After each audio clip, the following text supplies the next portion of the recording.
ಎಲ್ಲರಿಗೂ ನಮಸ್ಕಾರ. ನಾನು ನಿಮ್ಮ ಪ್ರಮೋದ್ ಸರ್. ಹಿಂದಿನ ಕಾಲದಲ್ಲಿ ಜನ ಸಾಕಷ್ಟು ನಿಯಮಗಳನ್ನು ಪರಂಪರೆಯನ್ನು ಪಾಲಿಸ್ಕೊತ ಬಂದಿದ್ದರು. ಅದರಿಂದ ವೈಜ್ಞಾನಿಕ ಕಾರಣ ಅದ. ಅದರಲ್ಲಿ ಕೆಲವು ಘಟನೆಗಳನ್ನು ಪರಂಪರೆಯನ್ನು ಅಥವಾ ರೂಢಿಗಳನ್ನು ಅದರಲ್ಲಿ ಒಂದು ರೂಢಿ ಅಥವಾ ಒಂದು ರೂಢಿಯ ಹಿಂದೆ ಇದ್ದಂಥ ವೈಜ್ಞಾನಿಕ ಕಾರಣವನ್ನು ನಾನು ವಿವರಿಸ್ಲಿಕ್ಕೆ ಪ್ರಯತ್ನ ಮಾಡ್ತೀನಿ. ಈ ಫಾರ್ ಎಕ್ಸಾಂಪಲ್ ಸಾವು. ಈ ಮನುಷ್ಯ ಸತ್ತಾಗ ನಾವೇನು ಮಾಡ್ತೀವಿ, ಸತ್ತ ನಂತರ ಅವನು ಏನು ಮಾಡ್ತೀವಿ, ಎಬ್ಬಿಸಿ ಗಾಡಿಗೆ ಕುಣಿಸ್ತೀವಿ ಅಥವಾ ಮನಸ್ತೀವಿ ರೀ. ನಂತರ ಏನು ಮಾಡ್ತೀವಿ, ಆತನಿಗೆ ಬಿಸಿ ಬಿಸಿ ನೀರಲ್ಲಿ ಝಳಕ ಹಾಕ್ತೀವಿ. ಆಮೇಲೆ ಝಳಕ ಹಾಕಿದ ನಂತರ ಆ ದೇಹಕ್ಕೆ ನಾವು ಏನು ಮಾಡ್ತೀವಿ, ಒಂದು ಕಾಟನ್ ಅರಿವಿಲೆ ಮುಚ್ತೀವಿ. ನಂತರ ಅದ್ರ ಮೇಲೆ ಸುಗಂಧ ಭರಿತ ಹೂವಿನ ಮಾಲೆಗಳನ್ನು ಹಾಕ್ತೀವಿ. ಆಮೇಲೆ ಮುಂದೆ ಬಾಜುಕ್ಕೆ ಏನು ಮಾಡ್ತೀವಿ, ಒಂದು ಕುಳ್ಳನ್ನು ಹೊತ್ತಿಸಿ ಇಡ್ತೀವಿ. ಆಮೇಲೆ ಒಯ್ಯತ್ನಾಗ ಹಲಗೆ ಬಾರಿಸಿ ಒಯ್ತೀವಿ, ಏನೇನು ಮಾಡಿ ಒಯ್ತೀವಿ. ಇದ್ರ ಹಿಂದೆ ಸಾಕಷ್ಟು ವೈಜ್ಞಾನಿಕ ಕಾರಣ ಅದಾವೆ. ಈ ಒಂದೇದು ನೋಡಿರಿ, ಈ ಮನುಷ್ಯ ತೀರ್ಕೊಂಡ ನಂತರ ಅವಂಗೆ ಎಬ್ಬಿಸಿ ಕುಣ್ಸೋಕೆ ಪ್ರಯತ್ನ ಮಾಡ್ತೀರಿ, ಆಯಿತು.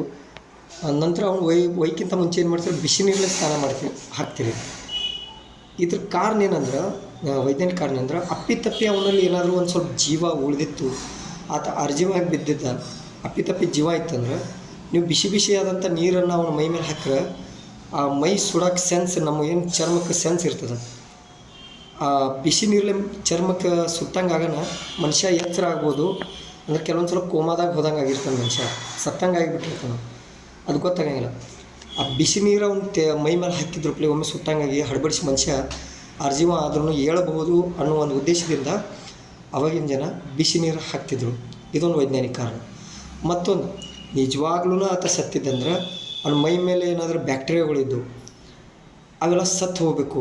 ಮೈ ಮೇಲೆ ಇದ್ದಂಥ ಬ್ಯಾಕ್ಟೀರಿಯಾಗಳು ಸತ್ತು ಹೋಗ್ಬೇಕು. ಯಾಕಂದ್ರೆ ನಾವು ಆ ಮನುಷ್ಯನನ್ನು ಹೊತ್ಕೊಂಡು ಒಯ್ದಿರ್ತದೆ, ಹೊತ್ಕೊಂಡು ಒಯ್ಯತ್ನೇ ನಾವು ಆ ಬಾಡಿನ ಮುಟ್ಟಬೇಕಾಗಿರ್ತದೆ. ಮುಟ್ಟುವಾಗ ಅವನಿಗಿದ್ದಂಥ ರೋಗ ರುಜಿನಗಳು ನಮಗೆ ಹರಡಬಾರ್ದು ಅಂತೇಳಿ ನಾವೇನು ಮಾಡ್ತೀವಿ, ಬಿಸಿ ನೀರಿನ ಸ್ನಾನವನ್ನು ಹಾಕ್ತಿದ್ದೆವು. ಇದರಿಂದ ಅವನ ಬಾಡಿಗಿದ್ದಂಥ ಏನು ಬ್ಯಾಕ್ಟೀರಿಯಾಗಳು ರೋಗ ರುಜಿನಗಳು ಇದ್ದಿಲ್ಲ ಅವೆಲ್ಲ ವಾಶೌಟ್ ಆಗ್ತಿದ್ವು, ಕ್ಲೀನ್ ಆಗ್ತಿದ್ದವು. ಇದೊಂದಾಯಿತು. ಮತ್ತು ಅವನ ಸತ್ತ ದೇಹ ನಾರಬಾರ್ದು ಅಂಥೇಳಿ ಮೂಗ್ನಾಗ ಹತ್ತಿ ಹಾಕೋದು, ಮತ್ತು ಅತಿ ನಾರಬಾರ್ದು ಅಂಥೇಳಿ ಅವನ ಮೈ ಮೇಲೆ ಏನು ಮಾಡ್ತಿದ್ದೆ ಅಂದ್ರೆ ಒಂದು ಹತ್ತಿ ಬಟ್ಟೆ ಹಾಕಿ ಹೂವಿನ ಹಾರಗಳನ್ನ ಹಾಕ್ಲಿಕ್ಕೆ ಹೇಳ್ತಿದ್ದೀವಿ ಎಲ್ಲರಿಗೆ. ಇದರಿಂದ ಏನಾಗ್ತಿತ್ತು, ಅವನ ಮೈ ಅಷ್ಟು ಹೊಲಸು ವಾಸನೆ ಬರ್ತಿರಲಿಲ್ಲ ಮತ್ತು ಬರೋಂಗಿಲ್ಲ. ಮತ್ತೊಂದು, ಅವನ ಮೈ ಮೇಲೆ ಏನ್ರಿ ಕ್ರಿಮಿಕೀಟಗಳು ಬ್ಯಾಕ್ಟೀರಿಯಾಗಳು ಬಂದ್ಕೊಂಡಿರಬಾರ್ದು ಅಂತೇಳಿ ನಾವೇನು ಮಾಡ್ತೀವಿ, ನಾವು ಬಾಡಿ ಸಮೀಪ ಕುಳ್ಳನ್ನು ಹೊತ್ತಿಸಿ ಇಡ್ತೀವಿ. ಮತ್ತು ಒಯ್ಯವತ್ನಾಗ ಕೂಡ ಬೆಂಕಿ ಕುಳ್ಳನ್ನು ಹೊತ್ತಿಸಿ ಹುಗಿ ಎಬ್ಸ್ಕೊತ ಒಯ್ತೀವಿ. ಇದರಿಂದ ಹಿಂದಿನ ಕಾಲದಾಗೂ ಕೆಲವು ಕಾರಣ ಇದ್ದವು, ಈಗಿನ ಕಾಲದಾಗೂ ಕೆಲವು ಕಾರಣ ಅದಾವು. ಹಳೆ ಕಾಲದಾಗ ಏನಾಗ್ತಿತ್ತು ಅಂದ್ರೆ ಕಾಡು ಇರ್ತಿದ್ವು. ಕಾಡಿನಾಗ ಒಂದು ಮನುಷ್ಯನ ಸತ್ತ ದೇಹ ಒಯ್ಬೇಕಾದ್ರೆ ಏನಾಗ್ತಿತ್ತು, ಪ್ರಾಣಿಗಳು ಆಕ್ರಮಣ ಮಾಡೋ ಚಾನ್ಸಸ್ ಜಾಸ್ತಿ ಇರ್ತಿದ್ವು. ಅವಾಗ ನಾವು ಬೆಂಕಿ ಹುಗಿ ಎಬ್ಸ್ಕೊತ ಹೋಗ್ತೀವಿ ಅಂದ್ರೆ ಪ್ರಾಣಿಗಳು ಬರ್ತಿಲ್ಲಾಗಿದ್ದವು. ಮತ್ತು ಹಲಗೆ ಬಾರಿಸೋ ಉದ್ದೇಶ ಅಂದ್ರೆ ಕಾಡು ಪ್ರಾಣಿಗಳು ಹೆದರಿ ದೂರ ಹೋಗಬೇಕು, ಹತ್ಯಾಗೆ ಬರಬಾರ್ದು ಹಲಗೆ ಆವಾಜಲ್ಲಿ, ಅದೊಂದು ಉದ್ದೇಶ ಇತ್ತು. ಮತ್ತೊಂದು ಏನು ಉದ್ದೇಶ ಅಂದ್ರೆ, ಮೊದಲಿನ ಕಾಲದಾಗ ಜನ ದೂರ ವಾಸಿಸ್ಲಕ್ಕೆ ಇರ್ತಿದ್ರು, ಮನೆಗಳು ದೂರ ಇರ್ತಿದ್ವು. ಅವಾಗ ಈ ಹಲಗೆ ಶಬ್ದ ಕೇಳಿ ಜನ ಓಡಿ ಬರ್ತಿದ್ರು, ತಿಳ್ಕೊತಿದ್ರು ಯಾರಾದರೂ ತಿರ್ಕೊಂಡ್ರೆ ಅಂತೇಳಿ. ಇದು ಕೂಡ ಒಂದು ವೈಜ್ಞಾನಿಕ ಕಾರಣ. ಹೀಗೆ ಸಾಕಷ್ಟು ವೈಜ್ಞಾನಿಕ ಕಾರಣಗಳು ನಮ್ಮ ಹಿರಿಯರ ಒಂದು ಪದ್ಧತಿಗಳಲ್ಲಿ ಇದ್ದು, ಅದರಲ್ಲಿ ಇವತ್ತು ಒಂದು ಕಾರಣ ಹಿಂದಿನ ಹಿರಿಯರ ಒಂದು ಏನು ರೂಢಿ ಕಾರಣ, ಅದರ ಹಿಂದಿದ್ದಂಥ ಒಂದು ವೈಜ್ಞಾನಿಕ ಪದ್ಧತಿಯನ್ನು ನಾನು ಹೇಳಿದ್ದೀನಿ. ಮುಂದಿನ ವಿಡಿಯೋದಲ್ಲಿ ಮತ್ತು ಹಿರಿಯರ ಕೆಲವು ಪದ್ಧತಿಗಳು, ಅದರ ಇದ್ದಂಥ ವೈಜ್ಞಾನಿಕ ಕಾರಣಗಳನ್ನು ನಾನು ತಿಳಿಸ್ಲಿಕ್ಕೆ ಪ್ರಯತ್ನ ಪಡ್ತೀನಿ.